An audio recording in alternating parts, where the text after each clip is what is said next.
Well, hello and welcome, everyone. And thank you for tuning in to All Things Tandy Radioshack. Today, I have a very unique pleasure of being with one of the buyers of the Tandy Corporation, Mark Clauder, right? Is your last name Clauder? Well, it's Clauder, and was a buyer for Radio Shack. Tandy Corporation was the company that owned Radio Shack. You know, I always get those confused. When I talked to Paul, he said, I was not part of Radio Shack. And now you're not part of Tandy. Oh, I'm part of Tandy, but only I was the buyer for Radio Shack. There are probably about 20 of us, 20, 25 Interesting. buyers. So tell me, let's start from the beginning. What are your first memories of joining the force of Tandy Corporation? My first joining at Radio Shack was actually in the dealer franchise group. The dealer franchise group supported the different, of course, as it says, dealers and franchises that sold Radio Shack equipment in small towns like, say, 10,000 and less. We had dealers, my dealers were in Louisiana and Mississippi, and I would go and visit them as a computer specialist, which meant at that time we were taking Model 4s in, showing them how to run agricultural farm programs, which was the big deal when I first came in. And then as the 4P came out, we showed them that. And I would just go and put on seminars in small towns.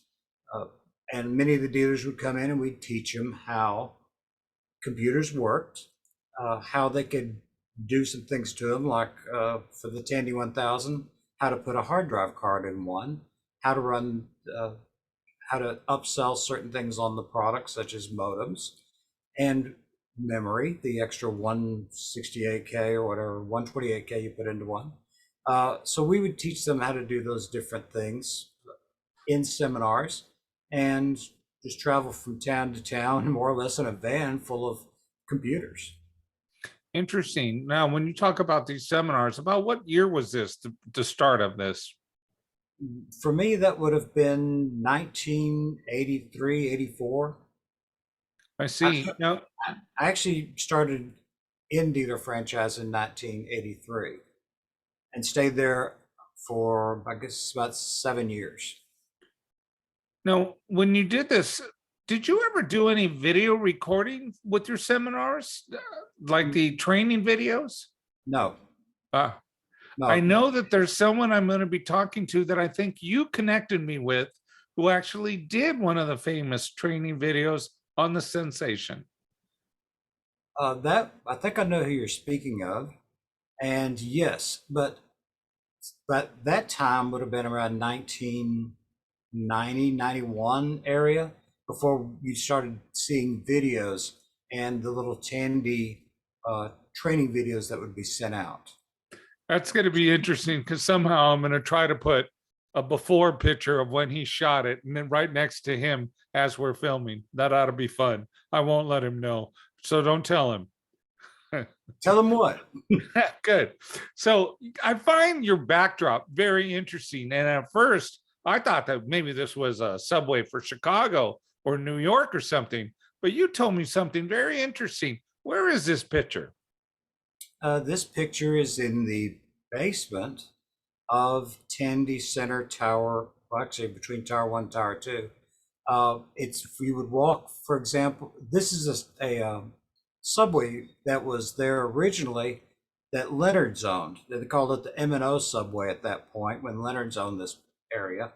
And then when Tandy bought it to build the Tandy Center, the Tandy Towers, the subway came along with it. They upgraded the cars, which these are a little bit different than the cars that they use for the M&O. I think the underpinnings are the same. And it went to a parking lot on the bank of the Trinity River, probably about 3/4 of a mile away. And it's because parking was difficult downtown, but you could go park out next to the river, jump on a station, and ride into the Tandy Center to get your products anywhere you wanted in there. And this was all underground, huh? I guess. Well, the part in the parking lot was above ground, and then it went into a tunnel fairly near one of the Tarrant County courthouses. Went underground for quite a bit there, and then ended up at this location. And if you were looking at this picture, the car on the, and here I'm backwards with this video. Mm, Uh, so let me see if I can point. Yeah, that car. If you went that direction around, you would walk up some steps and walk into the Tandy Center atrium area where the ice rink was. The Radio Shack would have been then to your left. To the right would have been Dillard's, some shops, and towards the end you'd find escalators that would go up to other parts of the mall. oh, those were the days, I'll bet.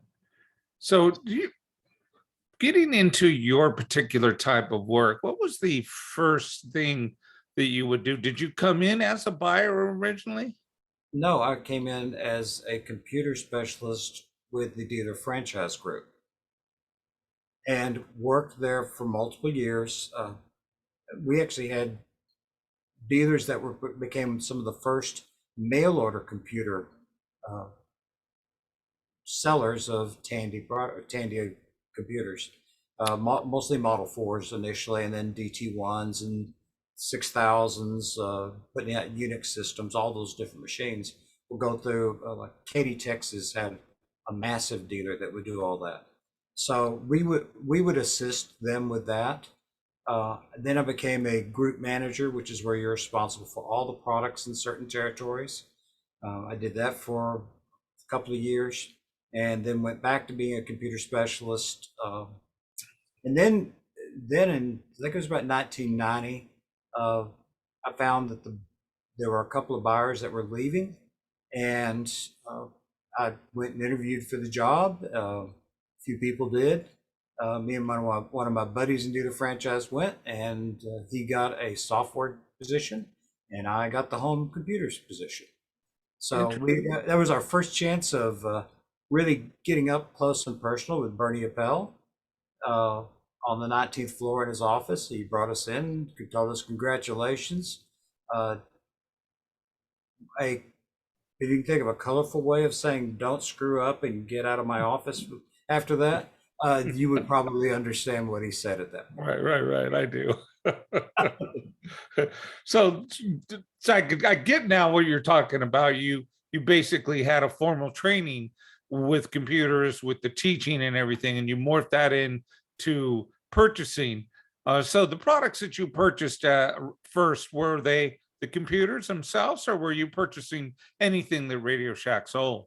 No, the things were split up by series, and I think I'm not sure if I think Paul discussed a little bit of this, but there were series numbers. Computers were normally 25, Oh 26 yes, I series remember that products, now. right? So 25 and 26 series products. Uh, the computer merchandising group, which had about probably half the buyers on the 15th floor, were in computer merchandising. And there were different 25 and 26 series products. We had software buyers. We had certain ones that would buy educational software, certain buyers that would buy game software. Then we had a printer buyer, printer slash laptop buyer. That was Colin Meyer. The business machines, that was Jeff Fike. And then networking, you would get into Joel Cohen. So these were different buyers that worked there. And then we worked directly for a gentleman named Robert McQuigg, who is our kind of divisional guy over top of us. And then they had two more people over the top of them, Larry Burke and Howard Elias. And Howard was the head of computer merchandising. So that was basically your division then for purchasing, was computers? In computers, the only thing I ever purchased at Radio Shack would be home computers and some multimedia products. Anything to do with home computers. So that would be accessories that went with the home computers. Hmm. So you would have Software too? no, software was different buyers. Okay. But what we would do is the buyers themselves would get together. I'd get together with software buyers and we'd try to come up with bundles that would work really well. In the flyer, to try to sell something a little bit better than it would sell otherwise, singularly by itself. We Hmm. found when it came to multimedia, CD-ROMs really weren't anything much when I initially got there. CD-ROM, it would be hard to get a CD-ROM. In fact, I remember the first hard drive I dealt with at Radio Shack was a 5 megabyte drive for a Model 4 that probably weighed 30 pounds, and you had to lock the drive down every time you picked it up. Uh, then we got a Model 2 with an 8 gig drive that was twice as big as that one. It's amazing how they J sold meg drive. an 8 megabyte drive. Yeah, yeah. And it's amazing to me how quickly those drives miniaturized as time went. Oh, yes. So when you think about the first ones out and you start them up and it sounded like you were starting the engine on a 747, just and Yeah.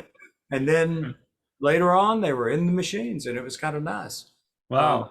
but so I'd buy the hard drives. I'd buy the hard drive cards that went with the machines.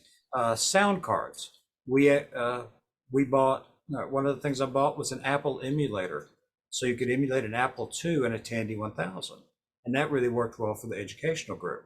So it was things of that nature. We bought Zoom modems and had them rebranded as Tandy modems, and everything we had was private brand. Uh, when we couldn't find a product, we would work developing it.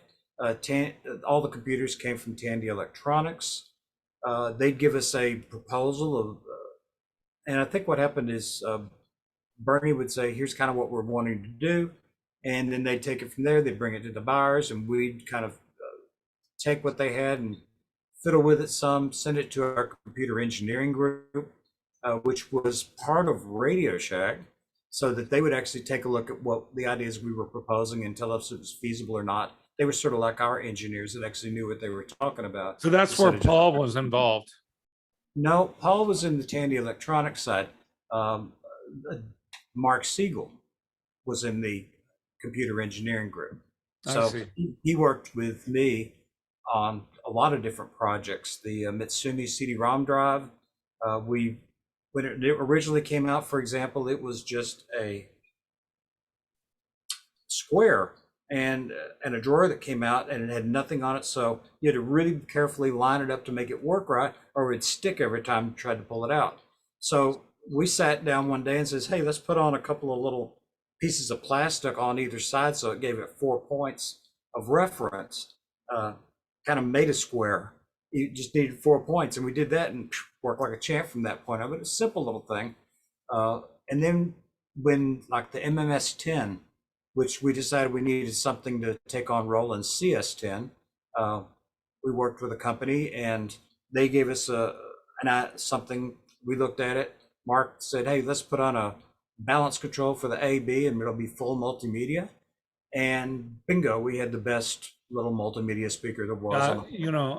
Those MS-10 speakers are a hit. I love them. I think I have 4. One is now working a channels out, but even with the bad channel, it still sounds great. I recall seeing that there was an MMS-25 that had a built-in equalizer with it. Do you recall that? No, that's something that I think John brought up the other day on the Facebook. Well, I actually saw one on eBay. Gosh, I missed it. I tried to bid on it, but of course it started going through the roof. Right, but I'll tell you that I left in '93. That's in the summer of '93 is when I left Radio Shack, and I believe that product was probably an upgrade to the MMS-10 that came out later. So I really couldn't tell you anything at all about that product because it wasn't even on the drawing board as far as I knew at the time I left. So based on your purchasing, there were some cases when you were actually involved in maybe some element of design for these systems? I would say that my primary thing was to take what they had put together from Tandy Electronics, and we'd come up with suggestions on how to make it better. I think in terms of the engineering, I don't think there was a smarter bunch of guys than the Tandy Electronics people. I But agree. I think that my experience with the dealers, I kind of got a feeling that there were certain things we needed to make changes to make them a little more friendly for people, make them a little bit easier to sell. So when they came up, perfect example, from day one, Tandy built their computers not to be compatible with anybody else's printer by putting I believe a power to line 17 of the Centronics port. Well, are we talking about like the Model 1s in the earlier systems? Model 1, Model 2, Tandy Well, 2, most computer manufacturers at that time were making unique systems. There was no definite OS at that time. but they did it even as the MS-DOS machines came down the line. And that was, I think, part of the struggle. It was the 2000 was supposed to be somewhat MS-DOS compatible. It That kind was a great machine. I have a couple of them. well, it Unfortunately, the OS is not that great, but it it was so unique that it was so unique it was almost impossible and to me and to use. well, it was darn fast for the day. We used it on. In fact, Our stores used it. they did, but Yeah, they had to. They had to do something with it. But we had a lot left over. That's true. and I'd love to say everything wonderful about the 2000, but I think it was a good first effort. But it was just there were so many things on it that were just only were for the 2000. The memory board that just slid in the back. Yeah. That was it. If you wanted to upgrade memory in that thing, that was the only way to do it. Video upgrade was another board, and the board alone wasn't good enough. You had to add chips to it. Adding a hard drive was another can of worms. So you're right. There was, but if you put it up against systems of that time, when that 2000 came out, there was nothing faster. No, the 186 was an orphan chip. It ran, but it ran fast. Yeah. So I mean, I had a 2000. When we ran our Unix system, we would do a lot of like bringing in orders in the dealer franchise group. We had a 2000 that we used to do most of the compiling because it was so much faster than anything else. In fact, at one time they ran the force feed warehouse on a Model 2000. So because it was so much faster than anything else they could buy. So I don't want to say anything bad against I see that. I thought I mean, it's like great video. The monitor was fantastic for the time, but in reality, we needed to get to more of a compatible system because of the fact that we would have a lot more software that we could use, etc. But back to the printer port, the Tandy 1000 RL. When I became buyer, that was actually in the works. So what I wanted to do the first thing I did is we're going to go up there. I said, I want to make sure that this thing's compatible with other printers, not just our printers, but somebody else's too. So we fixed line 17. That was my first machine. And that's the first thing I did because I'd heard people complaining about it enough that it was a problem. I remember that too when I sold them. Yeah. So we fixed that. There's other things that we wanted to change that we couldn't change. Or let's say, I think even Tandy Electronics wanted to change them, but there were mitigating factors or other reasons for us not to do it. TL3 computer. When we had the TL, the TL1, the TL2, it's obvious we ran out of ideas for names. So TL3. Out comes the TL3. I wanted to have a double density drive in it, 144. Floppy in it. I wanted to have VGA. I mean, and all these things were possible. We could have had them all put in, but we had too many CM5s and CM11 monitors left in the warehouse, so we couldn't put out a machine that didn't use up what we had. We had a ton of 720K 3.5-inch floppies that we had to use up. So it's all, and it started pointing to the fact that Radio Shack was an excellent company.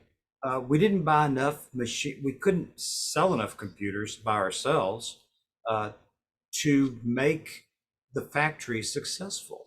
and they would sometimes get stuck with product that they had no choice but to continue putting in machines. But that meant that we could not keep up as quickly with the marketplace in terms of just basic features, like switching into VGA as quick as other people did. You would have to though you'd have to admit that there was a time, because I remember I was lucky enough to I started with Radio Shack in a little town called North Park in San Diego, a little suburb where the Tandy 1000, the TRS-80s were just, and the Cocos were just being farmed out, and the Tandy 1000 came in, the Tandy 1000A and the Tandy 1000 HD.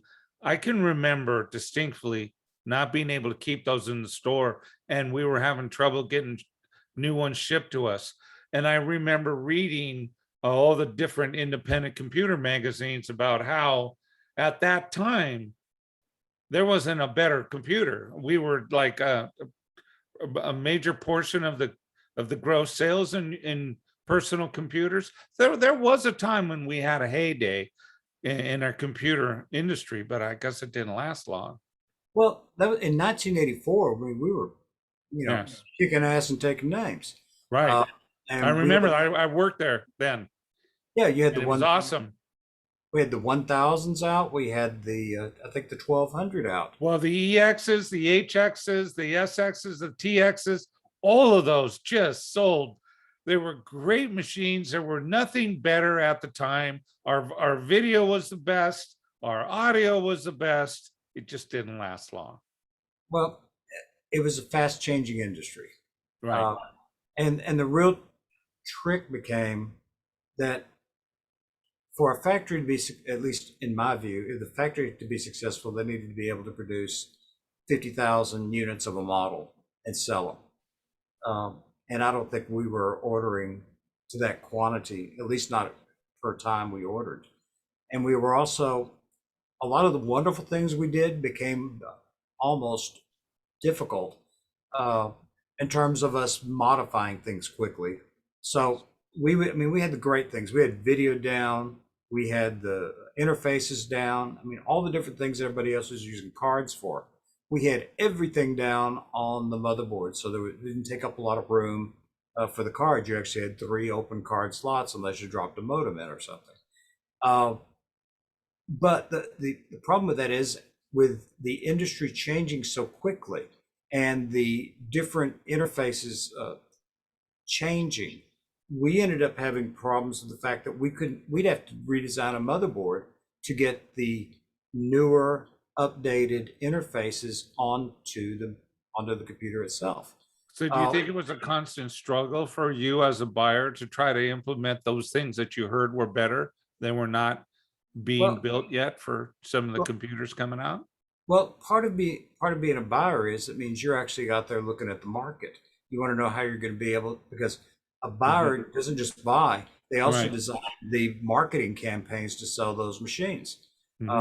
So you're working, you're tracking the sales. You're trying to figure out where you need to have a sale, figure out what your margins are, and maintain them. So there's a lot of different things. It's not just buying. It's actually more of a product management on the particular product. So a lot of those buying or adjustments are on the fly. Like you told me a story once I found very interesting. You came up with an idea while on an airplane 15,000 feet in the air. Well, no, that was I'm not going to take that away from Howard. He got that one. Okay, please tell me the story though. Well, we were flying to Chicago on the Tandy corporate jet, and we were going, I forget which, another one of those mini computer conferences they used to have. And there was a lot of different buyers on the plane with us. And on the way up, Howard says, let's come up with a name for whatever this multimedia computer is that we're building. We didn't have a name yet. So we're just going back and forth with these crazy names. The cheetah, the buffalo, I don't know. There's some weird names. But we're trying to figure out different names for this thing. And then we started thinking, well, what does it do? How is this so unique to anything else? And we realized that it's because you're hearing and seeing things that you normally wouldn't do with a computer. It's coming at you, and it must be it's like there's a sensation for this machine, and then and that just rattled out during this plane ride, and then Howard goes, well, let's call it sensation. Boom, that was it. Interesting. So the actual name came in a Tandy jet Yep. over 15,000 feet in the air. Well, flying, well, I don't know how high we were, but we were flying approximately up in the air somewhere. Yeah, we were high that day. Okay. I was that so were they serving alcohol in their derbs too, or were they treating you right? No. John Roach and Bernie Appel were both on the plane with us. Bernie was really wanting to get us get through with that because he wanted to get back to backgammon, which was his game on the plane. So once we came up with the name Sensation, he's got, okay, good, great, that's backgammon. So that was that. Well, it was actually a perfect name, and it ended up being the great white buffalo of Tandy computers. I mean, I have a group with Facebook, All Things Tandy Radioshack, and this conversation comes up a lot. It is probably the most sought after computer to get one in any kind of condition. Because there wasn't that many made. I think how many, 50,000 or less? Well, the original order was only 10,000 machines. And then after that, we tried to do a reorder, but it was a 6-month lead time. It was sort of like, I think we did actually make the reorder, but they came in really, really late and almost ran on top of the Sensation too. I have an interesting story about that. One of the co-founders of this group, the guy who actually came up with the idea of, hey, let's start a group where we can all talk about these stories, how we all reminisce those great times with those great computers. He actually was walking by one day, saw the Tandy Sensation in the window, and said to himself, that is sensational. And he bought it. And he still has that computer today. That's great. You can actually see it on his YouTube channel. It's pretty interesting. So it was a great machine. So let's say the Sensation was, what part of, other than the name, what other things did you do to help that computer along? I think my biggest contribution was getting the CD-ROM drive changed in it late in the game. The original drive going in that was a Mitsumi 1X slide drawer, which we used in other machines later on. I have a few of those Tandys that have that CD-ROM drive.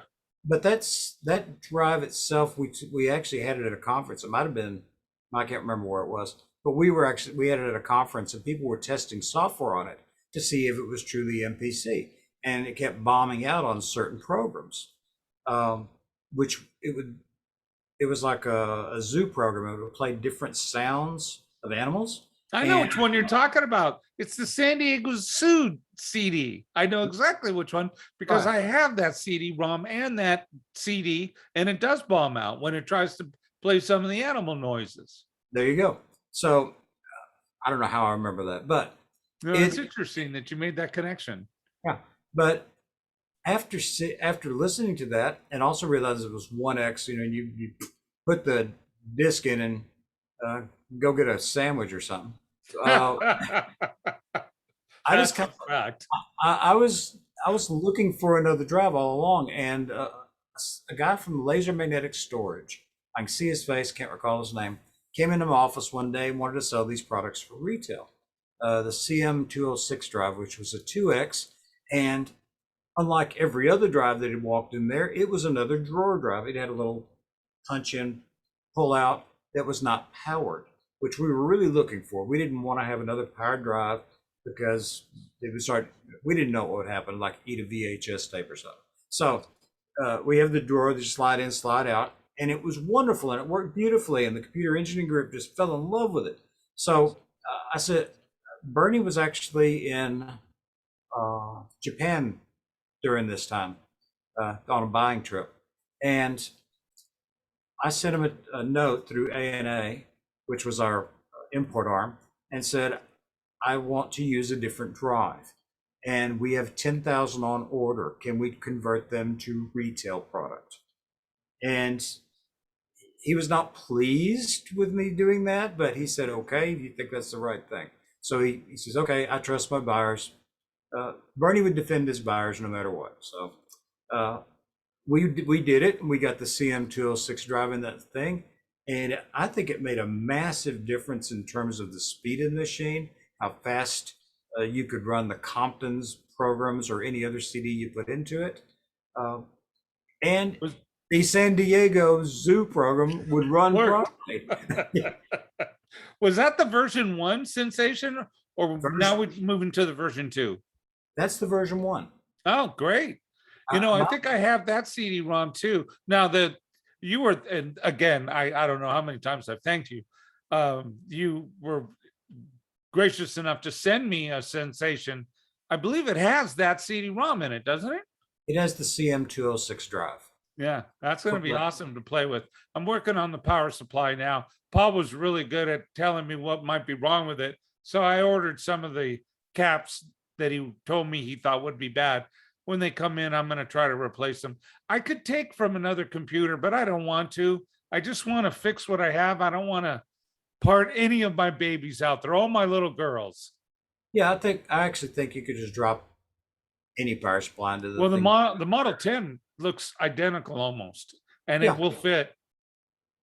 But So it works, my Model 10. So I don't want to take it out. right. So I have a museum of all these computers that work. with that, and that's why I sent it to you, because you'll take care of it and make it work. Well, And it went to not that one hadn't gotten running yet, but you sent me, I think it was the 386. I can't remember the model because it was so quick, but I turned that on. yeah, you have the 1000 RL, the 1000 RL HD, and the 1000 RLX HD. The And RLX HE. That one was ready to go, plug and play. It worked perfect. The software came up. So yep, I was doing, and every once in a while I do little museums for local schools where I go into their auditoriums. I set up some tables and I set up these computers, and the classes come in one at a time. And I was able to show that one because it was plug and play. It worked perfect.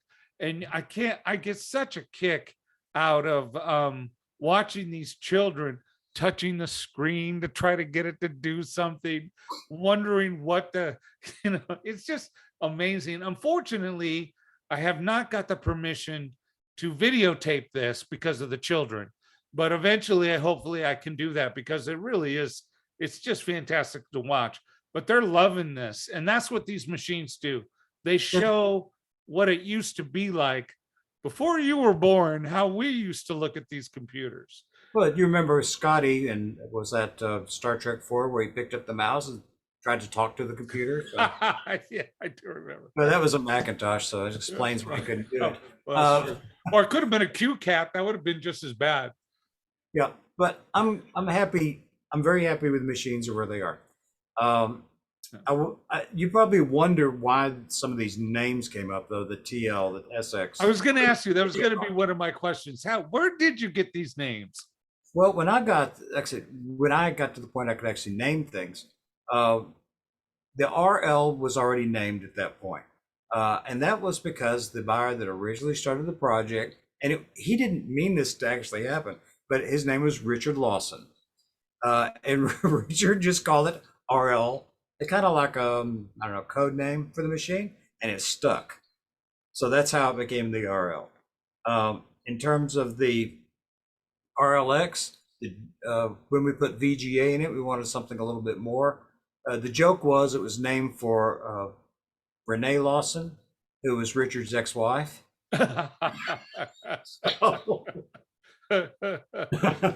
So you were actually able to name these computers too, which it seems to me as buyers, you guys had a lot of power as to what was going to go in them and how you could adjust them. And did you also have power in how they looked? We could change some of the characteristics, but we had to do it pretty early in the game because of the molding that had to be put together for it.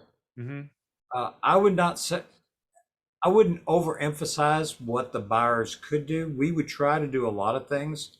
I don't say, and I mean, I was probably more unsuccessful than I was successful in getting things changed. I'm very proud of the things that I could get done. And if, by the way, if I couldn't get something changed exactly like I wanted to do it, or get something added, I just go find an option card that somebody else was selling and put it in the lineup so that that could be put into the machine so it could be like I wanted it to be. So these option cards, they didn't know necessarily always have to come out of They uh did. They Tandy itself, the no, they engineers didn't. in Tandy. Once we had an MS DOS compatible computer, we could put just about any 8-bit or 16-bit ISA card in the machine and make it go. I see. So and then would they always be rebranded and have Tandy Radio Shack's name on them, or sometimes would they use a third-party vendor's name? While I was there, everything got rebranded. That's what I thought. And we would do that. Now, what we would do is we'd try to get something a little bit different into those that would be a little bit different, that make it a little bit change it up a little bit. Do you know the first sound card that Creative Labs created was called Game Blaster? I didn't know that. I have one of the early first Sound Blaster 8-bit Sound Blaster card, but I had never heard of the Game Blaster. Game Blaster 251044 was the catalog number on it. That was the first time I went into how buyers would work. Is had books that we wrote in, giant ring binders that we had all our products listed on. Each page would have the sales for that product, what we anticipated the sales would be, where we're going to have it on sale, and we would update these things by hand. And I'd have one for the vice president, who was Howard. I'd have one for Bernie that he kept in his office, and one for me. And I had to keep them all updated by hand. That's so at any one time, any of those guys could take a look and see where we were on any product. And every buyer had to do the same thing. So my first time in there was in a buying session. That's where you sit down. Bernie's there. You're explaining to him what your sales plans are for the products in your lineup, what the new products that he found overseas that he's bringing in, products you want to bring in, and how many you want to buy. And you basically make your sale to him.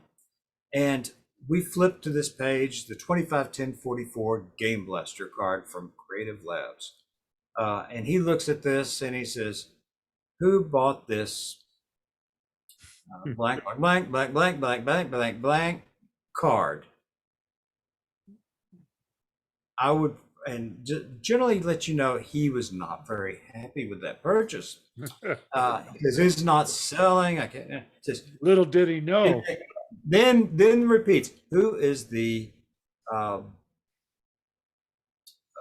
son of something person who bought this blank blank blank blank card?" And I just sat there. I mean, I knew it was who bought it, but it wasn't me. So I just looked at him and said it was the previous blank blank blank blank blank blank, blank and repeated all the things he said. And Howard Elias and Larry Burke were in there with me, my bosses, and they just pushed their chairs back from the table, figuring I was a dead man and they didn't want blood on them. And Bernie just looked at me and says, "Good answer, but don't you ever buy anything like this again." Well, didn't it sell okay or not? Because I know it was too early.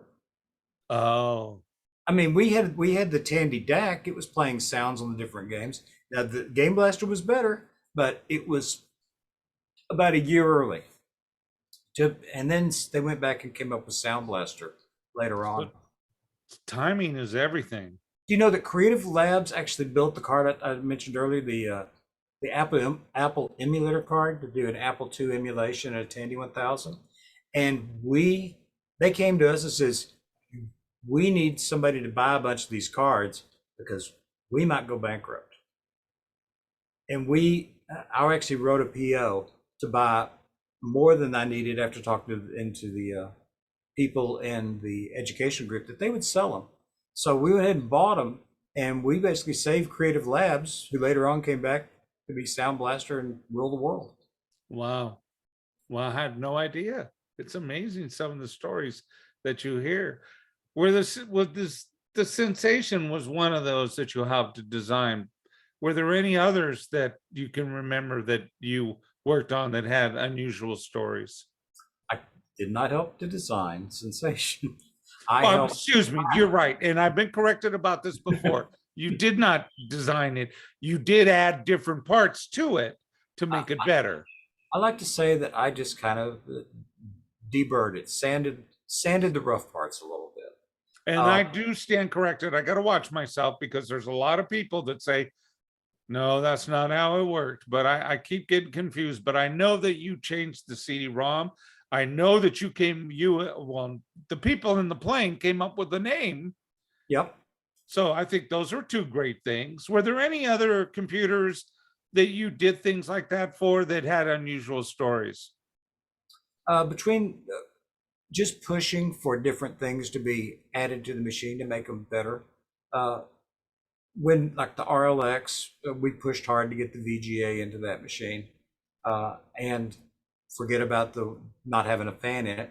That was the big thing with the RL. It had to have a 25-watt power supply, so it wouldn't require a fan, so it could be quiet and sit in the kitchen. That required hard drives to be redesigned by Western Digital and Seagate to where it would have a very minimal spin up of spike, because otherwise it just reset the machine. You just go reset, reset, reset, reset. So they actually worked on that for quite a while and finally came up with it. Seagate won the battle, and that they could only do it with a 20 gig at that time. We went with a 40 gig in the RLX, and that's because as buyers, we're always trying to push to get as much as we can into the machine. Same thing happened with the guy next to me that was buying the business machines. He was trying to get more and more things put into his computers as he went along, to get new features that would cause them to be different, better than what we were seeing in the marketplace against the IBMs, the Compex, HPs, and others that were really starting to roll at that time. Our objective was always to try to keep us at the forefront. And the problem we started running into, the one, I guess I won't say this, I don't know if this is a great thing that I did or not a great thing that I did, but we were initially, the buyers were not allowed to get pricing versus our own internal sources. So if I wanted a computer, a 286 20 megahertz computer, for example, or 286 25, and wanted to have that machine sold at Radio Shack, I would have to basically take whatever I was given by the factory in terms of a price. I didn't get a competitive price. So I was told many times, you don't do that, you can't do that. But I asked one time and actually got an approval. It says, yeah, that's part of your job. Okay, great. So I went out and pulled in about 20 different other manufacturers' machines that were clones that could be customized to be a Tandy or a Radio Shack computer.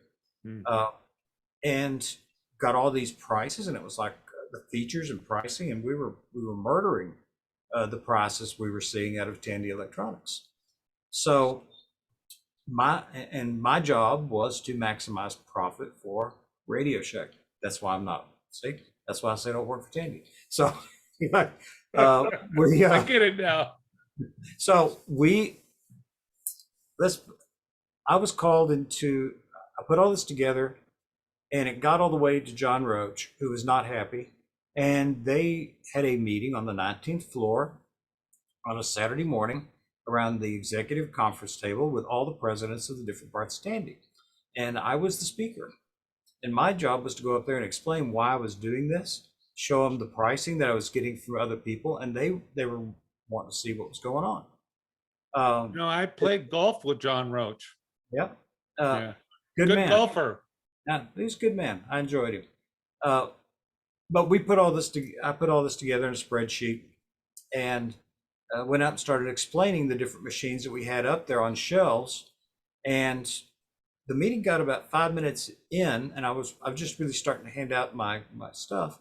And the president of Tandy Electronics, I believe it was Bob McClure at that point, said, "I'll match any price on that sheet." He hadn't seen the sheet, but he said he'd match it. Well, to me, as a buyer, who was trying to maximize profit for Radio Shack, that's all I wanted. I was happy. So uh, then the sheet got to him, and then it got to Roach, and they looked at the sheet. Roach got up and walked out of the room. And then everybody else got mad and left. So I thought, okay, I won. And I go back down to 15th floor, and we're sitting in my office with a couple other people. My boss, Robert, Bob McQuigg, and Jeff Fike, and we're talking about this, how, wow, that was amazing, can't believe it, blah, blah, blah. And Bernie comes off the elevator, which was unfortunately open directly in front of my office, the executive elevator. And he walks in, and he looks at me and says, you just blew your career. Wow. Okay, well, that's not what you want to hear from the president of Radio Shack. So, and he says, what makes you think you even had permission to do such a thing? And I said, well, I actually have an email from the person that gave me approval to do it. So I pulled it out and I handed it to him, and he just smiled and says, thank you.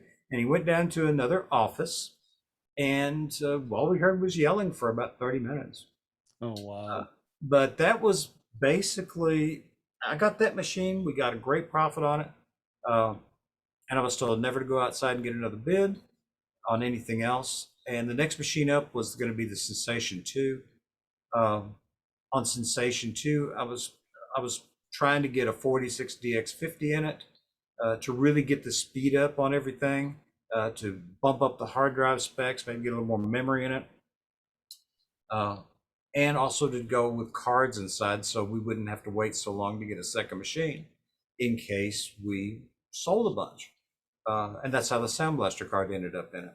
Well, we did sell a bunch. We sold all we could. I remember the supply and demand. I mean, me, not personally, I'd already left, but from people that I still were friends with were telling me they couldn't get a hold of the Sensations, and they sold everything they had in the store.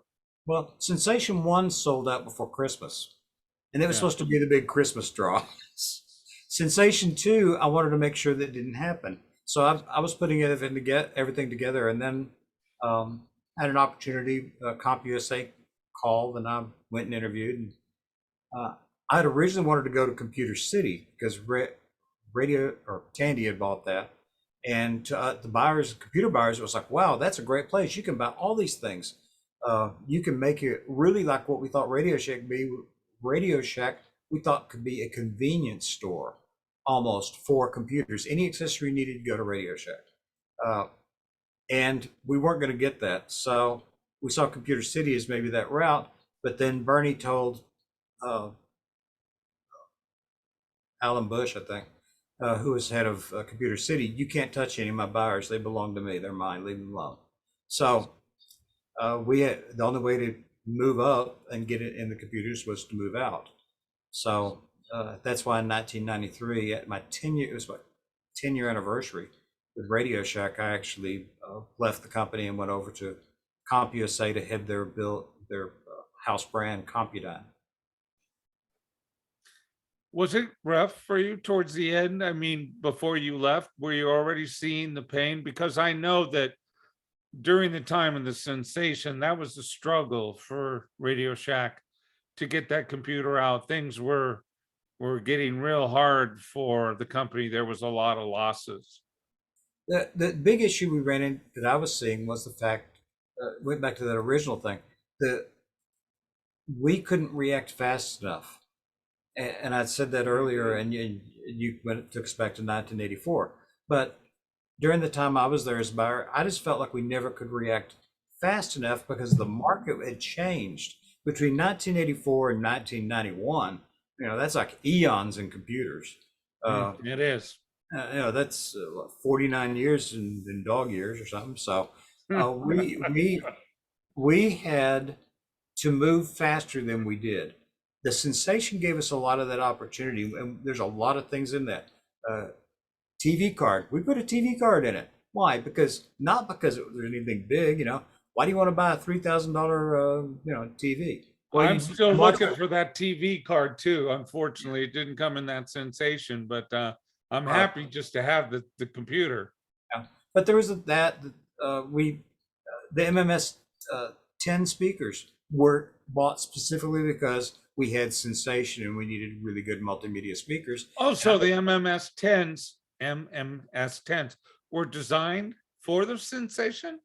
They were they were purchased. They're from an outside company because we were looking for something that would compete against the Roland speaker systems. Because otherwise, we were going to have to use Roland speakers on our machine. And Radio Shack was a supermarket of sound.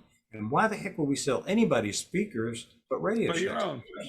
Right. No, that's a true fact. Actually, even to this day, people will say a lot of bad things about the Shack, but they won't say much bad about the speakers.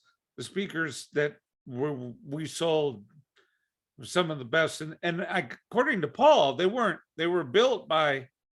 We actually built them for other great companies. I can't Yeah. remember which ones they were. I've got Tower 200s that I still have that are just the T200 speakers. They're phenomenal. Those little bookshelf, where they're a little larger than that. How about those brand new? They're still Minima, running great. Minima 7s. Yes, yes.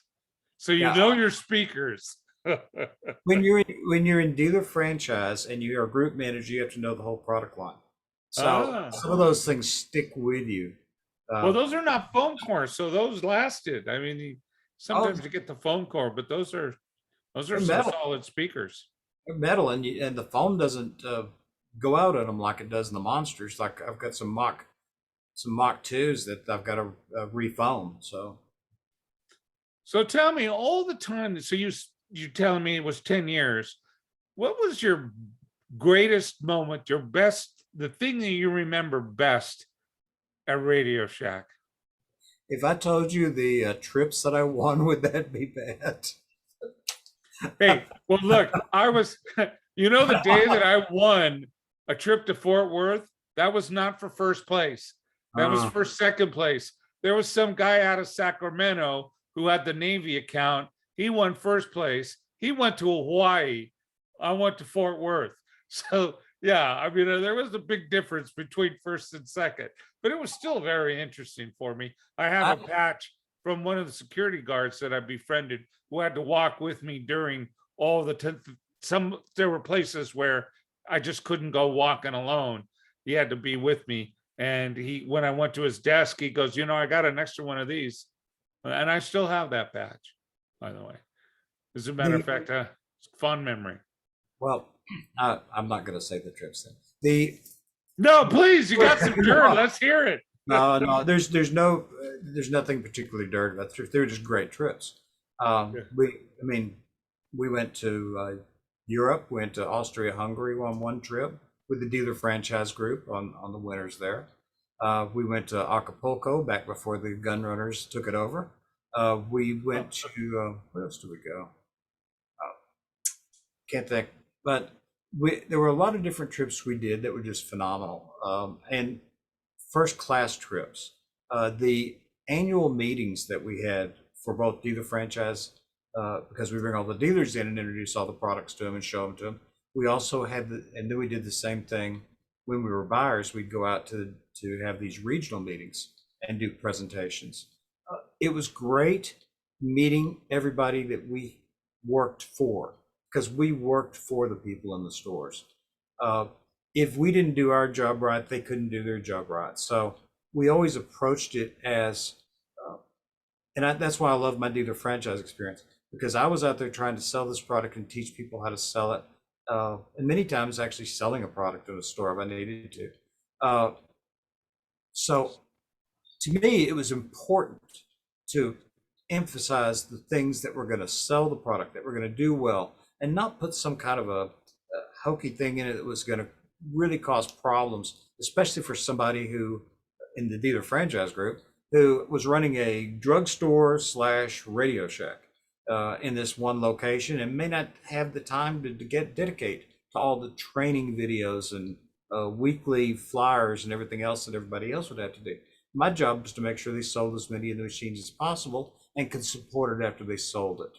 So I love working with all the people that were out there selling, they taught me so much about the products that we needed to be bringing in to help them sell the product better. The reason why I do this, I'm retired now, so I have a lot of spare time, and I ended up selling a home in the San Diego area, close to the beach in Del Mar, for a lot more than I ever thought I'd ever have in a bank account at one time. And I decided to buy 27 acres of ranch house up in the San Bernardino Mountains. I can't move in there now yet because when we bought the property, the well ran dry because of the drought. So we can't, there's no water. So I'm staying with that's why I'm in this little room right here. I'm staying with my daughter till we get that figured out. A couple $100 a day while they keep drilling until they hit the water table. The guy said, he goes, don't worry. Eventually, when we strike water, just get yourself a big water tank silo. When the water comes, fill that thing up. You'll be fine when it gets a little low on water. The reason why I bring this up is there's struggles in everything that we do. But here's the thing that I'll always remember about Radio Shack, and people don't understand it when they listen to it now because all they can talk about is the amount, how it died such a slow death, the bankruptcies, the continual onslaughts of damage, the wrong moves, the loss of money, and a lot of different things. But there was a time when you and Paul and people like you were just firing on all 8 cylinders, and there was a company that was greater, that no one was greater. It was a Fortune 500 company. It was strong. It was doing these trips, like you said. It was taking care of their people. It was building great products. I mean, when I was a little kid, one of my favorite places to go during Christmas was Radio Shack. That's why I take the time to do this. And I wanted to honor you, Mark, because you were part of something that people should not forget. It was almost like Boss Gags once came out with an album, and I can't remember the name of it, but I do remember one of the songs. It's Harbor Lights. I think it was Down to Then Left was the name of the album, or something like that. He said when he recorded it that all his musicians, all the singers, and everyone involved, the engineers and everybody, were perfect. He didn't want to take another take because he knew that it was never going to get any better than that. You were part of something that was never going to get any better than that. And that's why I thank you for taking the time to talk to me. I appreciate what you did.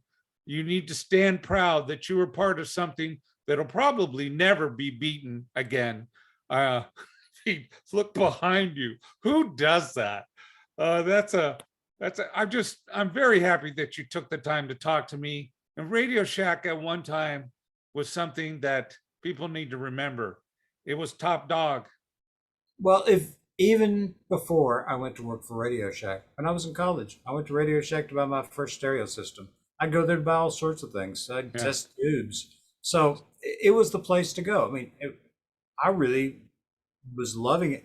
What to get there, I was working for a company called Monroe Systems for Business, writing octal machine code for calculators that went into back offices and auto dealerships. Hmm. And my boss got an interview at Radio Shack, and I wrote a resume to get her into Radio Shack dealer franchise. And a year later, she called and says, "Hey, come to lunch with me. There's a job opening," and that's how I got in Radio Shack. So Wow. there's lots of stories in the Naked City, but I would the beauty of Radio Shack, if you thought of, you're right, it was a team. We had a team of people in the advertising groups that would help you make Well, sure you're across the board, advertising, sellers, engineers, they were some of the best in the business. and it was all internal. You Yeah. literally had everybody. You worked with everybody. And I'm going to give you one other time. I got to do this. One other time that you mentioned that I really enjoy and remember.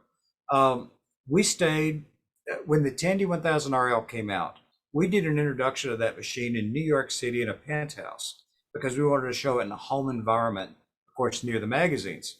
And we stayed at the Vista Hotel, which, by the way, went down on 9/11 because it was between the Twin Towers. And, and we stayed there. And I was sitting with Bernie at one of the machines waiting for the press to show up to go through because everybody was kind of demoing these machines. And he just sat there and he says, I was so happy because he said, you did a good job. And that made me feel, talk about that best time I've ever felt. When you get Bernie to tell you did a good job. And then he says, let me show, and he says, I'm going to take a nap. I take naps for 5 minutes at different times during the day. So I keep my energy up all the day. And then he went, boom, he's gone. And I said, I wish I could learn how to do that. And at one point he taught me how to do it. So, but that power naps. But I really feel when Bernie Appel left, the heart of the company left. I agree. Just like when Charles Tandy died, part of the company died with him. And I got there after he'd gone, but I heard from a lot of the old timers that had been there a lot longer, and they were still in grief years later. Oh, I could imagine. Well, Mark, this is about all the time we have. I just wanted to thank you for taking the time to talk to us about something. I'm glad this is recorded and we can share these memories. I don't want anyone to forget that at one time, Radio Shack was probably one of the best companies in the United States, if not the world, where everything fired on all 8 cylinders. And there was a team like no other, and you were part of that. And I'm proud to take the time to be with you. The shining city on the hill, right? There you go. But thank you again, and hopefully we could talk again about some more things. But for now, I'm going to say goodbye, and I want everyone to remember that there'll be more. Mark has pointed me to some great people that I'm going to be setting up and talking to soon. Again, thank you, Mark, for taking the time to be with me, and we will talk again soon.